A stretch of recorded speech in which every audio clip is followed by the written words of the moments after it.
All right, so I thought that it would be good to kind of talk through an outcome example because we're in the area now where we're able to really understand what the criteria are. So I've got an example from last year, and it is a report kind of format. And before I start, um, I guess I just want to acknowledge that there are pictures of Indigenous people in this report. And I think one of the things that this report does really well is generate a really authentic style. So, like, it looks pretty.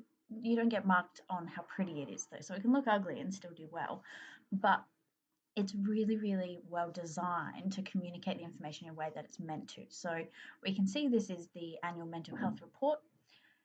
We've got the question at the start, and then we've got the contents page all lined out, and we've got a series of like ethical things here. So, we've got a warning and a target audience and acknowledgement of land. We've got all the things that make this function as an authentic document. So if you're doing a topic and you're writing an academic report, make it look like the academic report. Follow the conventions of the academic report.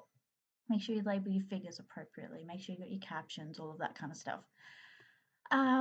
So we've got our introduction, and one of the things you'll see in this is that the student refers to appendices. An appendix functions as a way of providing additional information that you want your reader to know without it being marked. So this person has provided additional information so that if the reader's unfamiliar with the topic, they'll be able to get a bit of background knowledge. The appendix is not marked though, so don't go put your best argument in there because it's not going to work. The introduction really clearly outlines what they've done. We get a sense of the key ideas in the first few sentences, and then we get a sense of how they've brought that together with the range of qualitative, quantitative sources. They've incorporated all their perspectives, and then we get a very clear breakdown of what the paper is going to discuss. What I really want to show you though is how the students really integrated evidence, because this is the first focus question that they've looked at, and they've got all these subheadings 1.1, 1.2.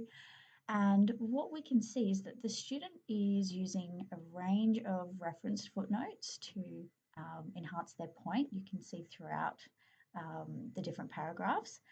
We've also got substantiation happening when they have referred to the sources. So they've said, a variety of expert sources.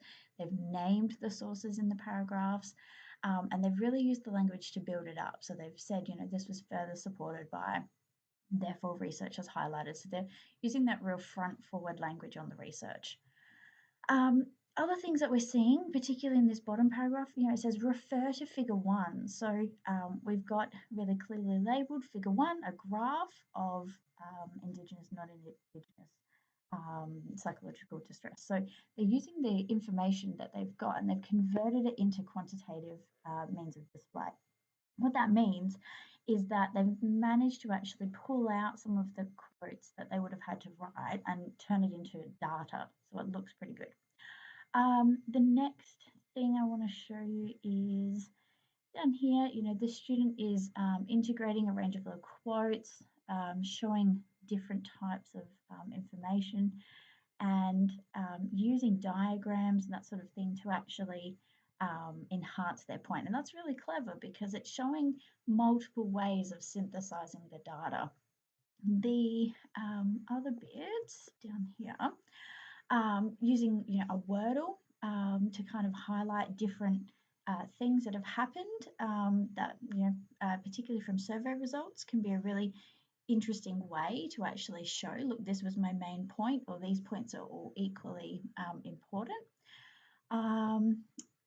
Using a range of quotes, and you'll see that this is a lot of footnotes. There's a big emphasis on referencing the information.